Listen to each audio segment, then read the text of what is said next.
E em nível de impacto, assim, se consegue ter uma percepção do quanto isso impacta na marca do iFood? Total. Acho que é o meu projeto de maior impacto. É. O show de drone tinha sido muito impactante. A gente patrocinou o carnaval, também tinha sido muito impactante. Mas esse projeto foi... Ele é muito cultural, ele é muito brasileiro, ele é muito nacional, ele é muito legítimo, ele é muito genuíno. Não é um impacto é um impacto pessoal, assim, ele vai para além da marca. Sim. Que demais, meu, que demais. Esse projeto realmente foi fantástico. E serve de referência pra gente que trabalha em agência agora também buscar ou usar nesses projetos.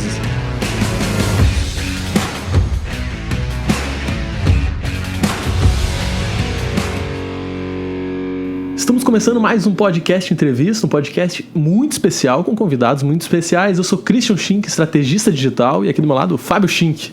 Tudo bem, Fábio? Tudo ótimo, estamos aqui neste evento, no nosso dia fantástico que está se chamando Cria Summit, e a gente está aqui com palestrantes que estão nesse evento. E antes de eles subirem aos palcos, eles passam aqui no nosso podcast, na nossa mesa, e gravam o podcast com a gente. E hoje a gente tem mais uma convidada de peso, que vai dar aula no palco depois e está aqui com a gente. Vamos chamar para a mesa aqui com a gente a Jade Chaman, que é profissional de marketing há mais de 14 anos, especialista em entretenimento, experiência do consumidor, e hoje é líder de experiência de marca dentro do iFood. Seja muito bem-vinda. Bem-vinda. Boa tarde, pessoal. Achei muito maravilhoso esse convite. Nunca gravei um podcast, vamos ver o que sai hoje. Primeiro podcast, estreando. E a gente já começa esse podcast com um aprendizado, que é chemin. O que significa chemin? Chemin é caminho em francês. Caminho em francês. Então já fica aí a primeira... Olha aí, ó. Primeiro aprendizado desse podcast é Chemin. O sobrenome da Jade se chama Chemin. O Jade, a galera quer te conhecer, tá? Saber um pouquinho mais quem tu é. E aí a gente gosta de fazer tipo uma brincadeira assim no início. Que é tu falar 3 aspectos teus. Pode ser profissional ou pessoal, tu escolhe. Só que um deles tem que ser mentira. E a gente vai adivinhar qual que é. Entendi. Vou pensar nos 3 de uma vez, porque aí eu coloco a mentira no meio. Senão ele fica muito... Não, vou dar exemplo. Dá um exemplo. Fábio, dá tu um exemplo. Eu sei tocar 5 instrumentos diferentes. É verdade. O que tu acha? Achei chique. Tu acha que é verdade? Ô, Jade, tu acha que é verdade? Eu acho que é verdade também. É? Então, é isso aí. Se vale colher, reco-reco, tem instrumentos que podem passar batida aí. Pode valer. Então também sei tocar 5. Bora, os teus. Eu vou lá então. Eu gosto muito de gente, de trabalhar com pessoas. Eu nasci em Belo Horizonte. E eu não tomo café. Será que ela gosta de gente? Eu acho que ela deve gostar de gente, né? Ela deve gostar de gente. Ela é palestrante, ela tá lá, assim, ela deve gostar, assim, de conversar, de fazer essa troca. A gente não perguntou de onde ela veio antes, né? Ela diz que ela veio de São Paulo, acho. Mas, cara, ela nasceu em Belo Horizonte, não deve ser. Eu acho que é aí que é mentira, não é de... Tu não é de Belo Horizonte? Não, sou de BH. Onde tu é, Jadinha? Eu sou paulista mesmo, 100%. Paulista mesmo. Mas sou café com leite, meu pai é foi mineiro. Uma boa mentira isso aí. Não, mas ela é quase uma verdade, porque meu pai é mineiro.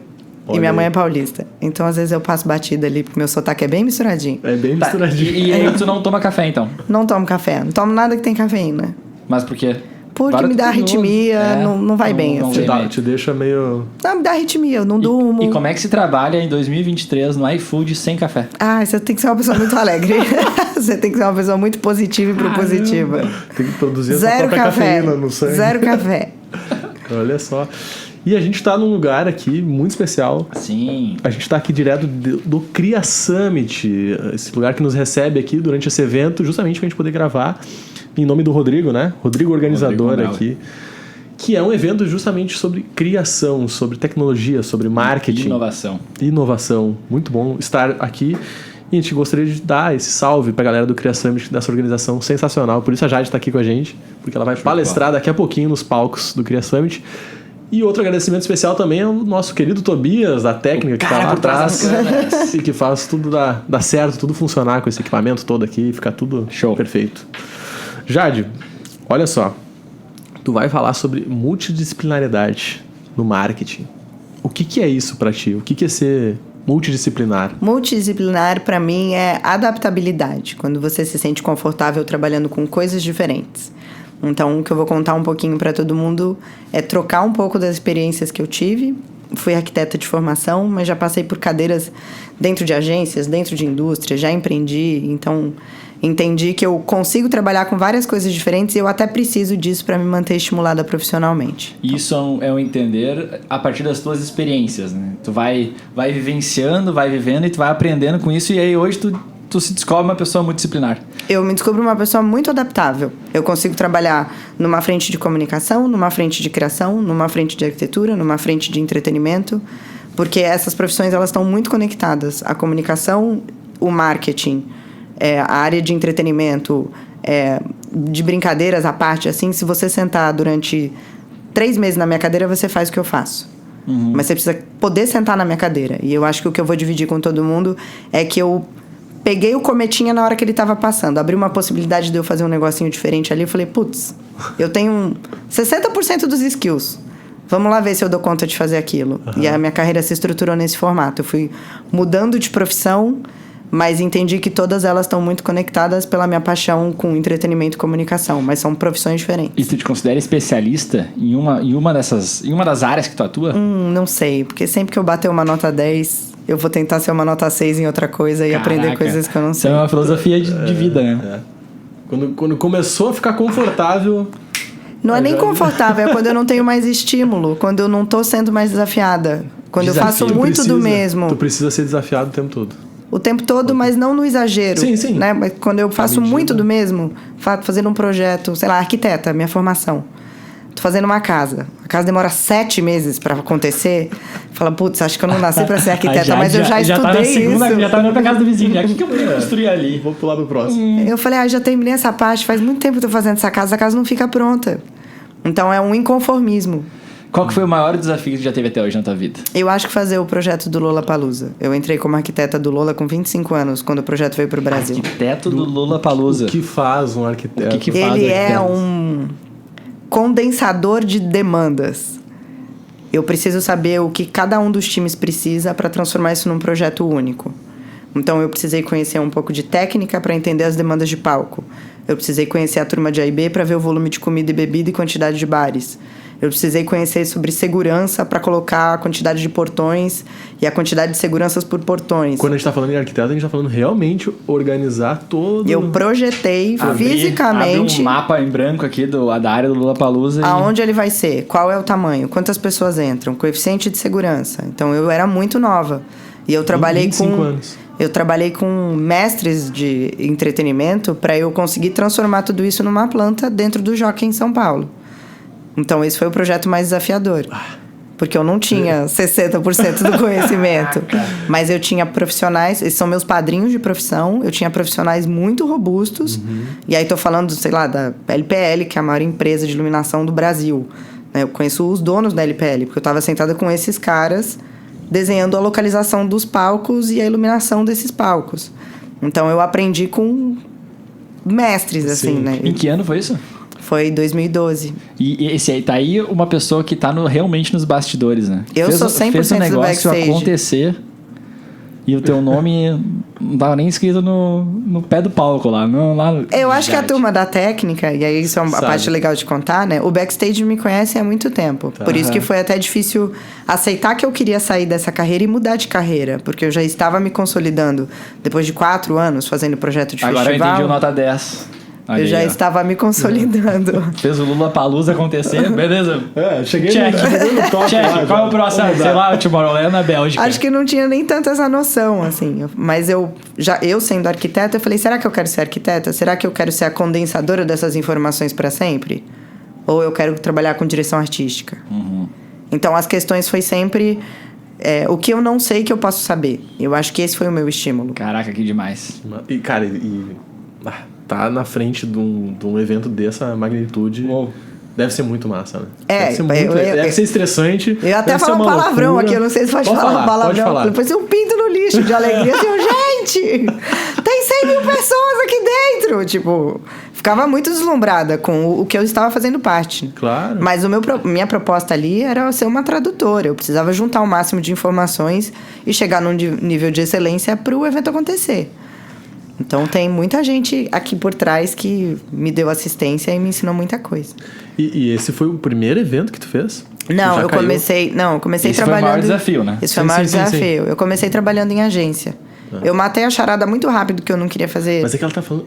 Olha só, vamos voltar. Ela tá falando que tinha 25 anos. E ela já largou agora que ela é arquiteta. Eu não sou arquiteta, né? Eu me formei como arquiteta. Eu trabalhei um pouquinho como arquiteta. Tá. Entendi muito rápido que eu não tinha um perfil pra fazer casa, pra ter cliente. Eu falei, putz, acho que não é minha praia. O que você acha de fazer o Lollapalooza, então? Não é que não foi tão rápido assim. Mas eu matei a charada que eu queria trabalhar em agência. Eu queria trabalhar com comunicação. Eu falei, putz, eu sou arquiteta, mas eu quase estudei marketing. Eu estudei arquitetura porque eu conheci um arquiteto que trabalhava com marketing. Eu falei, putz, vou aprender uma coisa que eu não sei. Já que eu tenho um pouco de facilidade com comunicação, talvez eu consiga mais pra frente entrar na frente de marketing. Sim. Mas esse cara, jogando frescobol com ele na praia, ele falou, cara, você deveria estudar arquitetura. E aí na hora que eu fui prestar, era economia ou economia ou publicidade. E eu falei, vamos no meio, então. Rolou uma dica ali do moço do frescobol, vamos estudar arquitetura. Eu acho legal a arquitetura porque ela tem essa vibezinha do design também. O Christian é formado em design. E quando ele tava fazendo design, a gente conversava muito sobre o que tu aprende no design. E assim como a gente dá pra fazer esse paralelo com a arquitetura aqui. No design, tu não aprende só sobre marca, sobre desenhar um logo. Em arquitetura, tu não aprende só sobre desenhar uma casa e construir uma casa. Aprende muito mais do que isso, tipo assim, gerenciar um projeto, gerenciar várias coisas, colocar tudo num cronograma e fazer... Entender as necessidades. E aí tu vai embora, tipo assim, cara, então a arquitetura realmente é demais, assim, tem muitas outras coisas que envolve, fora construir uma casa e tal, e design é a mesma coisa. Isso é muito legal. E tu acha que a arquitetura, por mais que tu não tenha seguido nela, mas ela te deu uma base hoje, assim, da maneira como tu enxerga as coisas, assim, uma perspectiva? Eu acho que ela me deu ela me deu a oportunidade de me desenvolver em várias coisas. Uma gestão de projeto pode ser uma gestão de campanha. Pode ser um planejamento estratégico para eu falar com uma marca. Dentro da arquitetura, eu aprendi você cria com os olhos, né? Você estuda com os olhos. O arquiteto estuda com os olhos. Ele estuda vendo. Então, eu aprendi a parte de design e aí consegui trabalhar com marcas e fazer projetos para marcas nesse sentido. E aprendi a parte de gestão. Você tem que bater uma planilha ali para botar a casa em pé. Sim. Você tem que criar um cronograma, uma ordem disso. Quando você entende que isso é logística, você fala, putz, existe uma profissão que chama logística. Existe uma profissão que chama produção executiva, que é de cinema. Então, eu consegui ter pequenas pílulas dentro da faculdade de coisas que eu poderia transformar em profissões depois. Então, a arquitetura me deu uma base bem legal. Legal, os arquitetos que estão nos escutando aí, que nunca tiveram essa percepção das suas profissões, olha aí, ó, tem que ter uma visão totalmente diferente. Pelo menos aqui já me abriu a cabeça, assim, caramba, já quero um arquiteto na nossa empresa, Jack. Vamos contratar um arquiteto aqui. E quando a gente tá falando aqui de Lollapalooza, foi um grande case pra ti, né, que te deu uma abertura ali e tal, daí logo depois já começou a migrar pra outros, e aí um dos outros lugares legais que tu passou foi a Globo. Foi. Como é que foi trabalhar na Globo? Então, eu fui fazer o Lollapalooza trabalhando numa agência. Então, eu matei a charada que eu queria trabalhar em agência. Falei, eu vou trabalhar com comunicação. Aí, comecei em agência trabalhando com marca, fazendo projetos para marca, porque a agência tinha uma conta da marca, a conta da Ford, a conta da Nextel, que na época era forte. E aí, eu fui dessa primeira agência para a segunda agência, que era uma agência produtora, fazia projetos proprietários. Então, ela trouxe o Lollapalooza para o Brasil. Essa agência se chamava Geo Eventos, que era da Globo em São Paulo. E aí eu apaguei a luz da Geo Eventos. O período que ela existiu, eu trabalhei nela e quando a agência fechou, eu dei a sorte de fazer o projeto do sorteio da Copa com o time de cenografia da Globo. Então, eles pegaram a produtora e pegaram o time de cenografia do Projac para fazer esse projeto do sorteio da Copa. E aí eu acabei indo trabalhar na Globo porque eu fiz esse projeto junto com um cenógrafo, né? Ele fez o palco, especificamente ele fez a cenografia do palco. E eu fiz o projeto do evento do sorteio da Copa junto com a agência, como se fosse um grande festival. Sim. E aí eu conheci esse cara e ele falou, você vai trabalhar comigo? Aí eu falei, calma, porque a Gel tá fechando e o Lola tá indo pra T4F. E eu tenho já um acordo com eles. Aí ele falou, tudo bem, eu espero 4 meses. E aí o meu telefone tocou, ele falou, a Copa vai começar... A cadeira tá aqui, vem trabalhar com a gente. E aí eu fui trabalhar, em 2 semanas fechei tudo, botei no carro, fiz um exame admissional médico no Rio de Janeiro e fui trabalhar na Globo pra fazer outra coisa, fui fazer set. Sim. Fui fazer projeto dentro de estúdio. E aí esse cara me apadrinhou ali também. Caraca! Foi O que deve ser muito massa, né? Muito massa. Assim, projetar set dentro muito. do estúdio. E aí eu fiz novela, né? Comecei fazendo projeto de novela. E aí eu voltei lá pro berço da arquitetura que eu não trabalhava há anos. Desenho um caixilho. Nossa. O quê? Castilho de janela. Eu falei, gente, um castilho. Eu preciso detalhar o projeto na ponta do lápis. E aí, dentro da Globo, eu comecei como cenógrafa, comecei a trabalhar como diretora de arte, que aí envolve mais coisas dentro de set. E aí, tive a oportunidade de ir para o time de shows internos. Então, saí de novela, né? Fiquei 1 ano em novela. Mas souberam que eu tinha feito o Lola. E falaram, cara, vem fazer o The Voice com a gente. Vem fazer o Superstar com a gente. E aí, fui trabalhar nessa frente de entretenimento, que aí é show em estúdio, né? Sim. Uma frente de eventos mais dentro de estúdio. E aí eu encontrei todas aquelas escolas de todos aqueles caras de técnica, de som, que são, em teoria, as mesmas empresas, né? Porque quando a gente fala de grandes empresas no Grupo Globo, a gente também tá falando dos monstrões. Então eu encontrei meus padrinhos de profissão novamente, assim, 2 anos, 3 anos depois. Quando a gente fala, eu quero ser a Jade. Vamos pensar aqui, eu sou uma criança, eu quero ser a Jade. Qual que é a maior habilidade que eu preciso desenvolver dentro de mim? Eu acho que é... Eu vi pitada de criatividade, organização. Mas eu acho que o ponto mais forte são relacionamentos profissionais profundos. Eu acho que é nesse sentido, né? Eu tenho coisas para entregar e eu tenho muita coisa para aprender. Então eu tenho relações sólidas profissionais. Eu construí relações sólidas profissionais. Porque eu tinha o que entregar e eu tinha o que aprender. Então, eu acho que o ponto mais importante da minha carreira, e uma das pautas mais importantes que eu vou compartilhar falando mais tarde, é a diferença do QI para o QI, do quem indica para o conhecimento. O quem indica faz parte da minha carreira, não tem como eu não olhar para isso. Porque eu entreguei o que eu tinha, fui desafiada a aprender um pouco mais e consegui entregar em alguns momentos, e essas pessoas me ajudaram a alcançar outros voos e lançaram outros desafios. Então, acho que o casamento dos QIs talvez seja... Casamento dos QIs. Eu acho que a primeira vez que eu vi isso foi porque a gente deu uma palhinha na palestra da Jade pra gente trazer ela pra cá, e aí eu vi esse QI, eu pensei, caramba, o que é isso? E aí eu... o QI indica, às vezes ele é mal visto, né? Falou, pô, você vai sempre trabalhar com quem você gosta.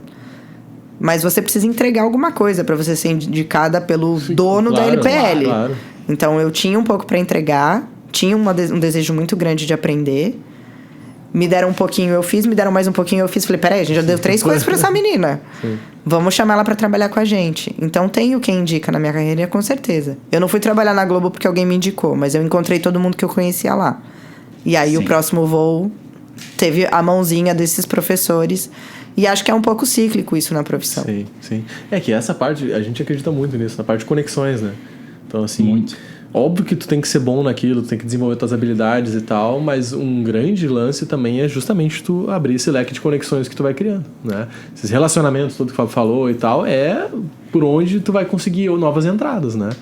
Mas se tu não for bom, tu não vai conseguir igual, né? Eu acho que tem uma coisa que é muito importante, né, que eu vou falar bastante, que eu me considero uma nota 6, porque quando eu viro um 10, quando eu aprendo muita coisa, eu vou procurar um outro desafio. Mas o que eu aprendi muito cedo é que se eu sou um 3, e eu acho que eu sou um 6, assim, você tem que ter certeza que você é um 6 naquilo. Você tem mais do que a metade do conhecimento para assumir um desafio. Todas as vezes que eu tentei ser um 3 daquilo, falar, vou lá molhar o pé, não funciona. Não deu certo. Tipo, bati a cara na parede, falei, não, agora tem que correr muito atrás, vou passar nervoso. Então, chega num nível de conhecimento a ponto de você tomar risco. É um risco responsável. Sim. Não dá para ser um risco irresponsável. Então, talvez seja isso. O risco responsável foi o meu melhor aprendizado e acho que é o que eu mais usufruo hoje em dia, de tomar alguns riscos. Eu gostei que a Jade colocou um peso maior no relacionamento profissional. Porque quando a gente começa a virar essa chave, começa a realmente colocar esse peso devido ao relacionamento, as coisas começam a acontecer e é meio mágico, assim. Eu lembro da nossa carreira, né? Enquanto a gente trabalhava dentro de um escritório um pouquinho, vamos dizer assim, com as portas fechadas, vamos usar essa expressão, as coisas aconteciam numa velocidade. Quando a gente abriu as portas, vamos pra fora, vamos pra evento, vamos conhecer pessoas, parece que as coisas começam a acelerar, assim, né? Então, realmente, é relacionamento, vai conhecendo pessoas, vai entendendo como é que consegue se conectar e as coisas realmente vão se conectando, né? Eu conheço dali, que eu conheço de lá, daí a Jade apareceu aqui, mas eu vou indicar a Jade pra lá. E aí tu vai flutuando e aí tu vai aprendendo a lidar com tudo isso. E aí quando você vê, você faz isso com as pessoas também, né? Eu não indico qualquer pessoa para qualquer coisa. Mas se tem uma pessoa que é muito capacitada e tem uma lacuna do outro lado, quando você vê, você faz parte dessa rede de também recomendar. Claro. Né? Quando você cria um pouco de casca profissional, você também tem espaço para falar, putz, peraí, tem uma pessoa para indicar para tua empresa. Sim. E tem um atributo que eu senti que tu tem pra ti, assim, que é a coragem. Tu se acha uma pessoa corajosa? Eu acho que eu sou atrevida. Eu acho que a palavra coragem, ela vem... Atrevido. Porque às vezes você fraqueja. Né? Às vezes dá um medão. Boa, coragem, atrevido. E eu ia botar aqui na trinca aqui a irresponsabilidade, que às vezes eu me chamo de irresponsável. Eu me acho corajoso e me chamo de irresponsável. Realmente, eu acho que anda meio lado a lado. Mas tá, por que é atrevida? Atrevida é botar a cara a tapa, é topar um desafio onde eu tenho 60% do conhecimento. Eu não sei se eu sou corajosa por causa disso. Talvez eu seja atrevida. Porque tem pessoas que se preparam para ter 80, 90 para olhar. Sim. E acho que isso é uma coisa importante de compartilhar, é que se tem pessoas que se preparam com 60 e elas sabem que elas têm capacidade de evoluir, elas geralmente vão tentar antes das pessoas que se preparam para 90. Quando eu matei essa charada, isso foi importante. Eu me preparava muito, porque eu tinha muito medo de errar. Muito. Assim, falei, não, eu preciso estudar isso, isso e isso, eu preciso conversar com essa pessoa. Aí você fala, eu preciso saber tanto tudo... Ou eu posso saber muitas coisas e entender o que eu posso aprender depois. Você tem que saber o que você tem que aprender. Além de saber o que você sabe, Você tem que saber o que você tem que aprender. Não adianta você chegar a 100% leiga. Mas o fato de eu não saber, mas eu saber o que eu preciso aprender, já me deu espaço para eu ser mais atrevida, para eu tomar passos maiores. Isso tem muito a ver com aquilo que a gente fala de colocar na prática, né?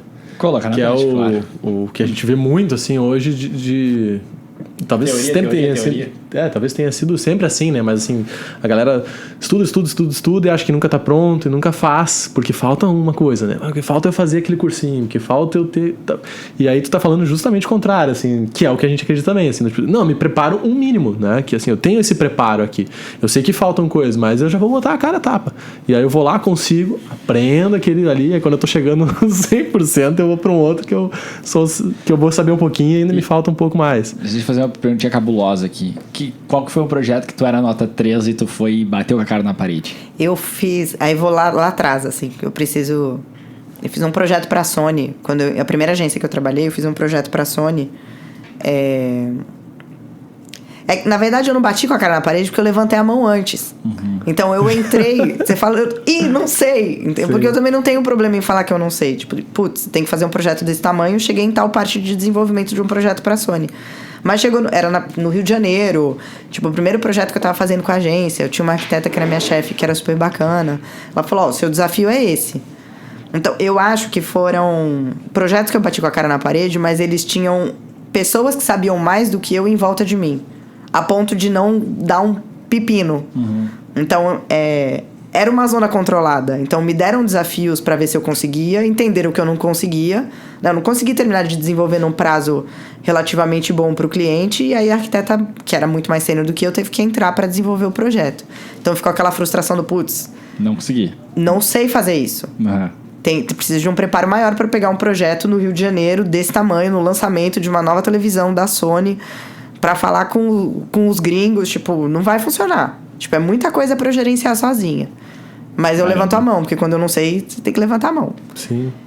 E eu tava fazendo esse link, assim, toda a tua palestra, né, que tu vai falar sobre isso, justamente esse preparo, essas habilidades que tu foi desenvolvendo justamente por ter contato com várias áreas e que hoje te dão uma visão muito holística, né, assim, muito macro de tudo, né? E aí a possibilidade de poder justamente gerenciar, né? Eu acho que é isso, quando tu chega num cargo, numa etapa assim que tu tá para poder gerenciar uma equipe, até várias equipes assim, tu tem que ter uma bagagem muito grande de várias coisas, né? Mas se tu é um especialista, assim, numa coisinha só, quando tu vai para um cargo de liderança que tu abrange mais, normalmente é meio ruim. Eu não sei se eu concordo. Ah, é? Porque, assim, quando eu olho para trajeto, né, quando eu entrei como arquiteta e fazia projeto de evento, eu fazia gestão de pessoas que tinham menos conhecimento do que eu. Era um modelo de gestão específico. Mas eu tinha equipe de produtores, de promotores, de limpeza, para fazer acontecer, né? Ali virei meio produtora. Fiz o meu projetinho e virava produtora porque tinha que fazer o projeto acontecer. Então, ali eu fazia liderança direta de muita gente. Quando você vai para a TV, você faz liderança direta de outro tipo de pessoas. Quanto mais você sobe, menos pessoas você faz liderança direta. Quanto mais embaixo você tá, mais, pelo menos no meu desenho de carreira, né? Então era assim, uma equipe, você vai, o funil vai subindo, sim. Né? Então, sei lá, eu tenho 3 analistas, eu tive 5. Quando eu tava quando eu trabalhava no Lola, eu tinha muitos pares, tinha muita gente em cima de mim, mas tinha uma pancada de pessoas embaixo de mim para eu fazer gestão. Então, são modelos de gestão diferentes, assim. Acho que o ponto que é mais importante é que dentro da indústria hoje, eu entendo que liderança é diferente de gestão. Liderança é quando você tem pessoas embaixo de você, que você tem responsabilidade, inclusive, pelo escopo e pela entrega dessas pessoas. A gestão é fazer acontecer. A liderança é desenvolver a pessoa para que o projeto aconteça. Então, acho que são... De novo, eu entro num nível de desafio diferente, né? Quando eu fecho uma empresa ou quando eu paro de trabalhar em agência e eu entro para a indústria, eu me desafio a aprender um modelo de negócio de gestão que eu achava que eu era muito ninja. Falei, caraca, eu lidero várias pessoas. Aí, quando eu falo, caraca, tá difícil liderar 3. É um desafio completamente diferente. Então, quando eu olho pessoas que são mais carreiristas, que têm um desenho de carreira mais concreto, mais linear... Os desafios que eles têm de liderança são completamente diferentes dos desafios. Ah, não, imagina, ele trabalha com 3 pessoas. Hoje em dia eu acho mais difícil fazer uma liderança com gestão de 3 pessoas que tem muita coisa embaixo delas do que eu achava trabalhando horizontal com muita gente, liderando 60. Hoje eu acho mais complexo. Assim. É um desafio diferente. Hoje em dia, vamos falar do hoje em dia então. Aí a Jade chegou no iFood. E aí o iFood, quando a gente olha para o iFood, eu não tem como não pensar numa marca vermelhinha que tá lá no meu celular, que eu entro lá e peço comida. Então, mas e aí, o que a Jade faz lá? Tu entrega também alguma coisa pra mim que eu não tô sabendo? O desenho da carreira, né? Partiu de arquiteta pra área de entretenimento, fui trabalhar na Globo e aí virei diretora de arte, acabei trabalhando com produção de arte também, produção executiva. Fiquei 3, 4 anos tendo uma empresa que era um pupurri, eu fazia 1 milhão de coisas diferentes. E aí eu bati um papo com... Né, como é que eu entrei no iFood? Acho que essa parte é importante dividir. Eu fui bater um papo com um headhunter. Tipo, eu namorava um cara na época que era muito bacana. Ele falou, você não aguenta mais fazer o que você tá fazendo. Você é ótimo, o mercado já te conhece. Você tem a sua empresa agora há 4 anos. Você já não trabalha mais na Globo, tá tudo certo.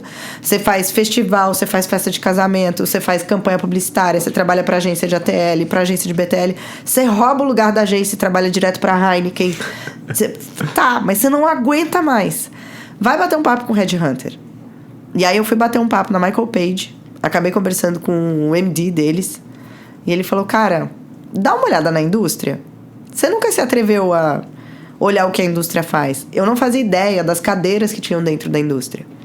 Tipo, o que tem dentro do marketing? Tem o time de mídia, o time de social, o time de comunicação. Eu não sabia as cadeiras que tinham. Porque eu era muito feliz trabalhando em agência. Eu tinha aquela carreira toda que eu já tinha construído e ela continuou me estimulando durante muito tempo.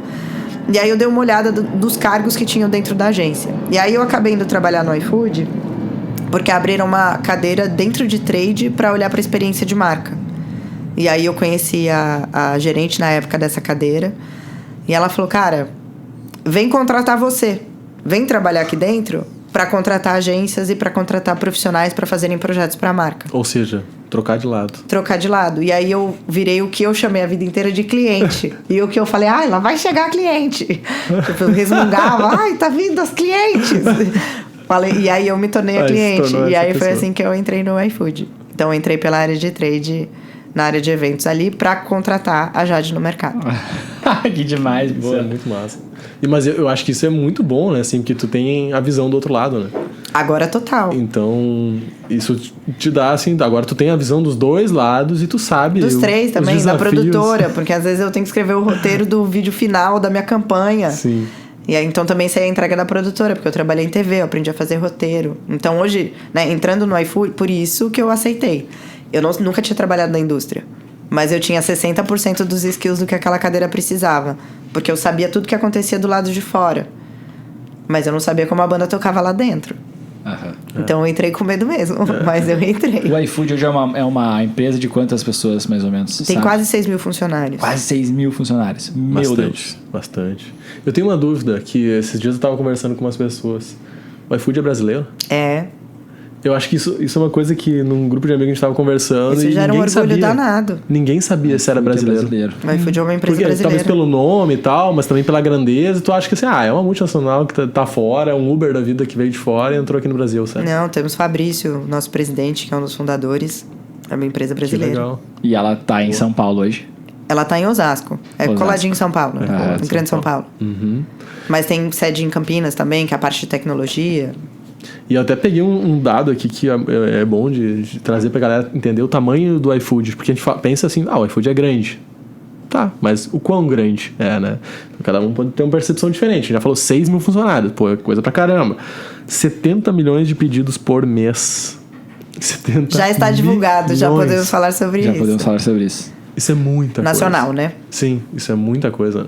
Acho que tem uma base ali, se eu não me engano, de 40 milhões de usuários e 70 milhões de pedidos, ou seja, quase 2 pedidos por pessoa que está cadastrado lá dentro por mês, assim. Cara, isso é muita coisa, é muito pedido, é muita entrega. Eu sou fãzoca da empresa, eu acho uma empresa de inovação brilha os olhos, assim, independente dos pedidos, do sucesso, é uma empresa que me estimula full time, eu estou o tempo inteiro sendo estimulada a pensar grande, a pensar fora da caixa. Tem muito de test and learn, né? Você testa, erra rápido, corrige rápido, melhora a rota, troca a roda do carro com o carro andando e vai arrumando e melhorando. Então, é uma agência muito disruptiva, né? Uma empresa muito disruptiva. Quanto tempo tu tá ali no iFood? 4 anos, agora em outubro. 4 anos já. E quais foram esses desafios que te mantiveram lá? Eu acho que o que me mantém... Eu sou muito conectada com a cultura da empresa, ela é muito focada em inovação, nesse modelo de aprendizagem eterna, de pilotar, de fazer acontecer e de mudar. Eles deixam tu voar, te dão liberdade. Ela é uma empresa muito... Ela tem poucos layers, né? Ela não tem milhões de gerentes. Ela não tem tantas cadeiras, assim. A minha distância pro presidente da empresa são 3 pessoas, 4 pessoas. Então, você acaba, né, trabalhando por squads, o que me estimula, né, hoje de trabalho. A gente trabalha por squads. Vamos montar uma campanha junto a um time de comunicação, com todos os times envolvidos. Comunicação, produto, mídia, social. Perfeito. Né, junta a squad, pilota um projeto. Em 3 meses ele, né, pilota durante 2 meses. No 3º mês ele aconteceu. E aí monta essa squad de novo. Então, eu não tenho muita rotina. E isso é um estimulante. É estimulante para mim, profissionalmente falando. Mas eu acho que o que mais me estimula no iFood é que eu tô lá há 4 anos e todo mês eu aprendo um negócio que eu não sei. Então, eu entrei na área de trade, a área de trade passou a não fazer sentido na pandemia, né? A área de trade e eventos passou a não fazer sentido na pandemia, porque o mercado de eventos e entretenimento enxugou muito. Fui para uma área totalmente diferente, que era a área de marketing de parcerias. Ali me conectei com grandes marcas e aprendi muito do negócio. Então, me conectei com Coca, Ambev, Nestlé, Mondelez, para trabalhar essas marcas casadas com o iFood. Essa área hoje tem uma área que chama área de ads, que é a área de captação de recurso, que trabalha potenciais de venda para crescer os 2 negócios ao mesmo tempo. Então, de novo, né, era uma coisa que eu não tinha conhecimento nenhum, mas aí eu já sabia trabalhar no iFood. E aí eu fui pilotar uma frente ali com um time de novos negócios, conectado com indústria, que foi interessante. Fiquei 10 meses nesse lugar. Peraí, Jade, a gente precisa de você em outro lugar, porque o marketing vai esquentar de novo com entretenimento. A gente precisa voltar para cá, vai reativar a área de eventos. Então, entrega esse case legal do que você desenvolveu. Obrigada por esses 10 meses. Vamos fazer um negócio diferente, vamos mudar o seu time. Então, o iFood me estimula o tempo inteiro, né? Hoje, a área que eu atuo está dentro de branding. Então, ela está dentro de construção de marca. Ela não está dentro de marketing mais, ela está dentro de branding. Então, hoje eu me conecto com o time de construção de marca. Então, de novo, tô aprendendo outra coisa que eu não sei. Já tive 5 analistas, já tive 3, já tive 2, agora só tem uma. E as coisas mudam e circulam o tempo inteiro. Mas a gente trabalha com squads, né? Eu tenho grandes parceiros profissionais. Eu trabalho com pessoas muito melhores do que eu. E isso me estimula muito, porque eu tô continuamente em evolução. É bom saber essa visão de dentro do iFood, né? Porque do lado de fora, né, nós que estamos aqui, a gente vê uma empresa inovadora, uma empresa que está sempre pensando... em como fazer coisas diferentes, né? Até uma das últimas campanhas que foi ao ar, que tu tava tocando, que a gente deu essa palhinha antes, que a gente vai conversar um pouquinho sobre isso. Tu olha assim, caramba, por que eles fizeram isso? Qual foi o link desse negócio com o iFood, né? Eles falam assim, cara, o link é esse, é inovar, é buscar tecnologia, é fazer a coisa acontecer. E então já vamos engatar isso. Já. Qual foi o maior desafio? E se não foi esse, conta o maior desafio. De iFood? De projeto. A pandemia foi desafiadora, mas acho que os projetos não são tão robustos quanto esse que você quer falar. Que eu acho que ele é o mais rico. Mas acho que na pandemia vale citar porque a gente fez um show de drone em São Paulo, no Natal. Eu acho que eu sei. Na pandemia, no Ibirapuera. O Ibirapuera é muito icônico, tem um show das águas que acontece durante 3, 4 finais de semana na época de Natal. A pandemia foi sofrida num nível estratosférico. A pandemia é emocional, ela não é só física, ela é emocional. E a gente conseguir fazer um evento de entretenimento seguro, trazendo encantamento E aí era menos sobre ficar envelopando a marca, mas trazer um show de drone casado com um show das águas para um volume de 150, 160 mil pessoas por dia, tinha propósito ali. Tipo, as pessoas choraram, a gente chorou. E a gente chorou de emoção porque tava todo mundo muito cansado. Então, acho que ali foi um projeto muito robusto e muito bacana, que mudou até um pouco do modelo da área de eventos, que era muito mais demarcação de território, e a gente começa a pincelar um pouco de branding, olhar um pouco mais para essa construção mesmo, né? Olhar um pouco mais para a parte cultural e tudo mais. E aí hoje, dentro da área de branding, né, a área veio crescendo bastante. Aí a gente patrocinou o São João, e a gente, como empresa brasileira, olhou para o São João do Nordeste, que é o de Caruaru, que é um São João muito icônico. Ele acontece, se não me engano, há 28 anos. Muito tradicional. Ele é muito tradicional. E a gente pilotou um projeto, né, do iFood entregar. O iFood entrega um pedido. A gente entregou um pedido do João Gomes, dele cantar uma música própria com o Luiz Gonzaga. Então, né, o que o iFood faz? O iFood entrega. Ele entrega só comida? Não, o iFood é multitask. Ele é multicategoria. Ele entrega comida, mercado, farmácia, beleza. Mas o que mais ele pode entregar? E aí, nesse projeto, era pra gente ter pilotado em Caruaru, teve uma falha técnica, a gente acabou pilotando em São Paulo, mas a gente conseguiu levar, por inteligência artificial, um projeto do Luiz Gonzaga cantar uma música do João Gomes num dueto junto com o João Gomes. Então, eu conversar com a mãe do João Gomes apresentando o projeto e ela chorar comigo no vídeo, né? Check no propósito. Sim. Pra mim, ali valeu. Eu falei, se ela tá comprada comigo, se a família do Luiz Gonzaga acha a ideia muito bacana, se esse era um dos sonhos do João Gomes, que era um dos maiores ídolos dele de vida, né? Os dois são pernambucanos, então tinha um caldo e um contexto de história muito bacana. Caramba. Então, foi um projeto que... Você tinha perguntado antes, um projeto que não deu certo do jeito que eu queria. Era pra mim, no meu coração, era pra ter acontecido no dia 24, na noite de São João, no Pátio Luiz Gonzaga, com o Luiz Gonzaga com o João Gomes. Não deu do jeito que eu queria, no meu coração. Mas pra efeito de experiência, sim, a gente entregou uma coisa muito disruptiva, muito bacana. Aqui a indicação de que quem não viu esse projeto, dá um Google, vai encontrar, né? Dá um Google, entra no iFood News. Segue o presidente, o Fabrício Boisley do iFood. Eu encontrei isso através das redes sociais da Jade, lá no LinkedIn, tu compartilhou e fez um textão lindo sobre isso. Super.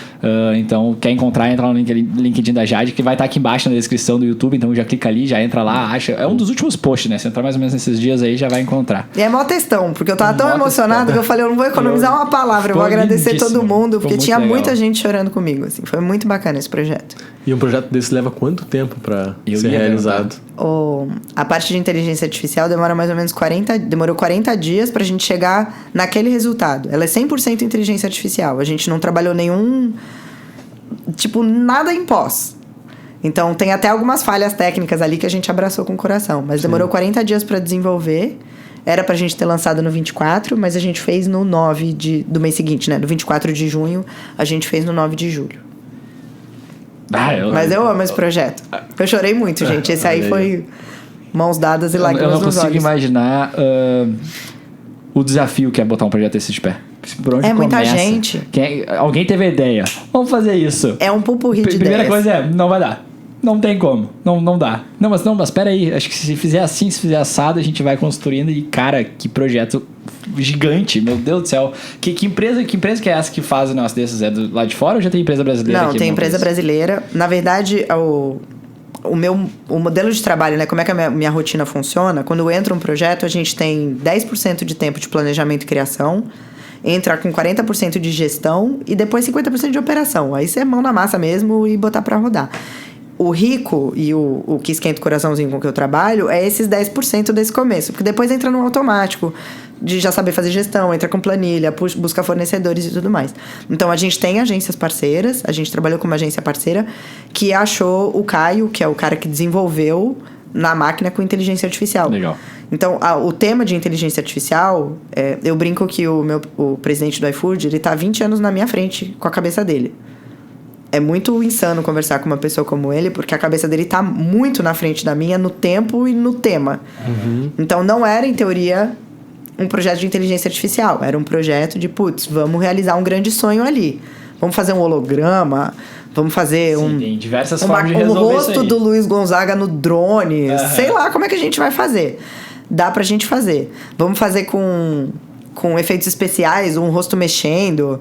Então, quando veio da inteligência artificial, foi um pega pra capar. Falei, cara, é o tema do negócio. Tem que colocar inteligência artificial nesse negócio. Tem que fazer acontecer. Sim. Então, é muita gente junta, trabalhando pra concretizar uma ideia. Que demais. Muita gente. E em nível de impacto, assim, se consegue ter uma percepção do quanto isso impacta na marca do iFood? Total. Acho que é o meu projeto de maior impacto. O show de drone tinha sido muito impactante. A gente patrocinou o carnaval, também tinha sido muito impactante. Mas esse projeto foi... Ele é muito cultural, ele é muito brasileiro, ele é muito nacional, ele é muito legítimo, ele é muito genuíno. Não é um impacto ele é um impacto pessoal, assim, ele vai para além da marca. Sim. Que demais, meu, que demais. Esse projeto realmente foi fantástico. E serve de referência pra gente que trabalha em agência agora também buscar ou usar nesses projetos que parecem ser bizarros, assim, cara, não tem como isso dar certo, não, mas tem. Dá pra buscar pessoas que vão nos ajudar com isso e tirar um projeto desse papel, é muito legal. E isso vira um desafio pra agência. Para agências de um modo geral, né? Quando a gente vai, sei lá, ou abrir uma concorrência, a gente não abre tantas concorrências assim. Mas quando vai abrir uma concorrência, eu preciso que quem esteja do lado de lá seja um cara muito punk de planejamento. Tem que ser o cara que tá muito antenado com tendência. Muito. Então, vamos abrir uma concorrência. Aí vem... E acontece bastante, né? Fala, putz, pela primeira vez, vamos lá falar com o iFood e tal, que não sei o quê, a gente quer entrar na concorrência.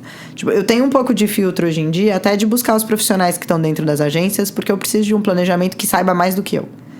Eu preciso de pessoas melhores do que eu para construir uma campanha pro iFood. Legal. E essa é a grande busca. Legal. Olha só, fugir total da casa, assim, né? E trazer algo disruptivo. Super. Cara, mas são várias pessoas pensando junto. A ideia não parte de um só. Não tem como vir de uma pessoa só. É uma construção. Mas tem uma dúvida que eu tenho, assim, com relação... Quando a gente pensa numa marca que fala com o Brasil. E a gente sempre pensa no Brasil com... O Brasil vários Brasis, né? Assim, a gente tem vários. A gente fala com o Nordeste, fala com o Sudeste, Sul. A gente tá aqui no Sul, então... É muito diferente, cultura e tal. Quando a gente pensa na marca, o iFood tem uma organização dele sempre nacional, se pensar no todo, ou não, assim, é mais nichado, sabe? Não, a gente fazer um comparativo legal para você. Acho que pode ajudar. Quando você fala, por exemplo, com a Ambev, você tem a cerveja que se relaciona com personas. Você tem a cerveja da galera da praia, a cerveja da galera cultural, a cerveja da turma da gastronomia, a da turma do carnaval. Então, eles têm labels para trabalhar. O iFood tem um label. Não tem como eu não ser democrática. Não tem como não ser para todo mundo. Porque eu não tenho produtos para me identificar com personas. Sim. Eu tenho um produto. E esse produto tem que ser para todo mundo. Isso é muito desafiador. Muito. Né? Muito. Vou me conectar só com o público A ou só com o público C. Não, o que eu vou fazer que seja legítimo e que traga uma aproximação com o consumidor? Eu acho que esses são desafios contínuos quando a gente vai bolar um projeto ou alguma coisa. Então, vocês não chegam a segmentar público-alvo. A pauta público-alvo, ela tá na mesa ou não tá? Ela tá no sentido de eu identificar quem eles são. Eu preciso saber com quem eu me conecto. Mas isso não é um enviesado de conexão. Falar, eu vou falar só com ele. Como marca. Sim. Como marca não tem como. Não é nem o objetivo da empresa. Mas existem daí ações específicas que podem ser destinadas a uma localidade. Daí. E eu acho que as áreas vão estruturando coisas diferentes, né? Tem a área que cuida de restaurantes, tem a área que cuida de entregadores, tem a área que cuida de consumidores, que aí é a área que eu atuo, né? A gente entra com conexões diferentes. No final das contas, o iFood conecta 3 pontas, né? O consumidor com o estabelecimento e com o entregador. Então, é uma empresa que tem esse triângulo de atenção, né? Diferente, sei lá, da Uber, que conecta 2 pontas, né? É o motorista com o consumidor. Perfeito. O iFood tem uma pontinha a mais aí nessa conexão de serviço que oferece. Legal. Legal. E qual que é o próximo passo da Jade? Essa é a pergunta que não quer calar, porque eu não tenho um desenho. O próximo passo é subir no palco e dar show no Summit. Isso sim. Eu acho que hoje em dia, a parte mais importante que eu vou dividir hoje com todo mundo é que enquanto eu estiver estimulada e me sentir em desenvolvimento e estiver sendo desafiada e eu tiver algo para entregar, eu vou seguir aonde eu tô, porque isso, né, o que eu vou contar lá em cima, esses 4 anos foi um ano diferente do outro. E nesse ano já foram 2 meses muito diferentes, um mês do outro. Então, enquanto eu não tiver rotina e eu estiver em desenvolvimento, a empresa ainda tá valendo muito a pena, porque eu tô muito conectada com a empresa. Assim, hoje eu não consigo me imaginar trabalhando em outra empresa. E eu nem sei se eu gosto tanto de trabalhar em empresa. Eu gosto do iFood. Sim. E eu vejo isso como um desafio hoje das empresas, assim, principalmente empresas pequenas, né? Porque a gente nota isso, assim, o quanto é difícil numa empresa pequenininha tu conseguir manter as pessoas desafiadas. Porque tu acaba fazendo o mesmo do mesmo, sabe? Então, assim, hoje eu vejo que tem um gap, assim, entre aquelas... Vamos botar, assim, pessoas que se juntam pra fazer algo, que daí eles fazem de tudo. E aí é estimulante, é desafiador, porque tu tem vários papéis. Só que no momento que aquela empresa cresce e tu começa a segmentar e tu tem as áreas e tal, acaba ficando meio... numa batida que tu acaba fazendo a mesma coisa, sabe? E aí que eu acho que tá o desafio das empresas, sabe? Como é que eu consigo colocar desafios novos para meus colaboradores lá dentro? Quando a gente pensa no iFood, tá pensando numa empresa gigante, que tem várias atuações. Né? Mas eu não sou iFood, eu não vou conseguir fazer isso.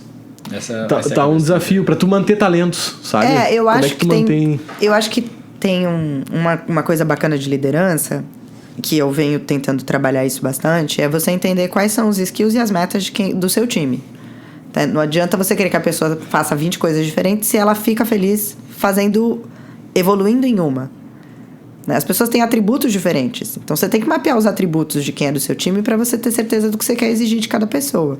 Não adianta eu, querer que uma pessoa seja muito boa em relacionamento e se conecte muito com outras áreas e crie relações sólidas profissionais como eu, se a carreira dela vai se estruturar em ser uma grande especialista. Então, eu acho que o desafio é você mapear comportamentos de pessoas para entender que desafio você vai dar para alguém. Se eu for pensar num negócio menor, numa empresa menor. Sim. Né? No período que eu tive a empresa, que eu fiquei lá os meus 4 anos como empresa, eu cheguei a montar time com 12 pessoas trabalhando comigo. Então, você tem que saber o atributo de cada um, o que você vai exigir de cada um e a expectativa de cada um. Putz, esse cara quer aprender muito mais do que ele está fazendo. Ele tá se coçando porque ele tá há muito tempo fazendo a mesma coisa. E esse aqui tá nervoso comigo porque eu tô pedindo pra ele fazer 10 coisas que ele não quer fazer. Ele prefere fazer uma só. Sim. Então, acho que mapear... identificar os perfis ali. Aí vem o desafio da liderança dentro da indústria, principalmente. Quando você trabalha com freelas, você vai reciclando pessoas e até você montar um time mais forte. Quando você tá dentro da indústria, você é responsável por desenvolver pessoas. Isso é um desafio muito grande. Porque você não vai desenvolver pessoas para serem o que você é. Você vai desenvolver pessoas para elas serem o melhor delas. Então, por que eu ainda tô no iFood? Porque isso para mim ainda é um desafio. Legal. Essa já ficou a frase final, assim, né? Pra formação de líderes. E já a gente tem um presentinho, né? Tem um presentinho. Ai, que mimo, gente! Olha só. A gente conseguiu do nosso parceiro. A gente tem uma parceira lá de Novo Hamburgo, que é uma... Não é uma... Eu falei que é uma cafeteria, não é uma cafeteria. Eles são uma empresa que faz cafés. E aí agora a Jade diz que ela não bebe café e tá tudo bem. Mas eu recebo pessoas. Porque dentro... Exatamente, vai receber pessoas e vai poder fazer o café. E a gente tem essas xicrinhas lindas que a gente tá utilizando. A gente tá dando uma pra Jade também. Ai, que legal. Tem uma igual dentro do teu kit, tá limpinha. Eu acho que essa pode levar pra São Paulo. Eu acho que é muito linda pra tomar um chá também. Essa. E vai tomar um chá. Eu tomo chá. Vai tomar um chá, vai pensar e tá tudo bem. Então... Amei. É pra mostrar pra todo mundo? Pode mostrar. A gente tem monodoses. Eu já ouvi falar de monodoses. Muito bom. Monodoses. Eu recebo pessoas mesmo. E eu passo vergonha. Abre ela, coloca numa xícara, bota água quente e tá pronto. E eu passo vergonha, porque as pessoas vão na minha casa e elas perguntam, não tem café? Eu falo, calma, tem. Tipo, eu não tomo café. Muito obrigada, pessoal. Presentão. Pessoal da CAF. Quer ler um pouquinho mais, quer se conectar com a CAF, a gente tem o nosso Instagram, tá aqui embaixo. Bebam um café, CAF. E tá ali pra se conhecer e seguir eles, é bem legal, uma marca bem nova, tá crescendo, mas já estão com um propósito muito legal, muito bonito, e por isso que eles estão com a gente também. Perfeito, amei. Muito obrigada pelo presente. Jade, como é que as pessoas podem te acompanhar? Elas querem saber mais, querem acompanhar a Jade, sabendo onde é que ela tá, quais são as tuas redes, os teus arrobas pra galera seguir? Eu acho que o LinkedIn é o melhor formato pra ter conteúdo profissional. Eu não sou uma grande... De novo, né? Foi muito tempo do backstage, acho que eu tenho um perfil mais sutil, não sou uma grande exibida, mas projetos importantes achou importante compartilhar. Então, acho que é o Jade Xeman lá no LinkedIn. As pessoas se vocês puderem me ajudar. Vão escrever Xeman, certo. Então, já que tu não vai saber escrever o sobrenome dela... Vai ter aqui embaixo. Tá aqui embaixo, tá na descrição. É só clicar aqui e vai direto pro LinkedIn da Jade. Segue ela lá, acompanha os projetos que ela tá fazendo. Fantástico. Maravilha. E já que vai descer pra seguir a Jade, já clica em se inscrever no nosso canal, curte o vídeo, todo aquele xalalá, né? Porque se tu precisa nos galera, ajudar se inscreve. a crescer e a melhorar. Jade, fala pra galera se inscrever no canal. Gente, se inscreve no canal. Se inscrevam no canal, dão um like nesse vídeo, curtiram. Obrigada, gente. Foi um prazer te receber aqui. Foi Papo ótimo. bom demais, bons ensinamentos. Eu acho que... São experiências, não são ensinamentos. Acho a palavra ensinamentos arrogante. Obrigado por compartilhar e tu é uma podcaster nata. Primeiro podcast gravado, mas já... Maravilha. Já muito tá pronta. Que demais. Valeu. Fechamos aqui, Fábio. Fechamos aí. Direto do Cria Summit. Eu sou Christian Schink. Eu sou Fábio Schink. E esse foi mais um podcast entrevista. Obrigada.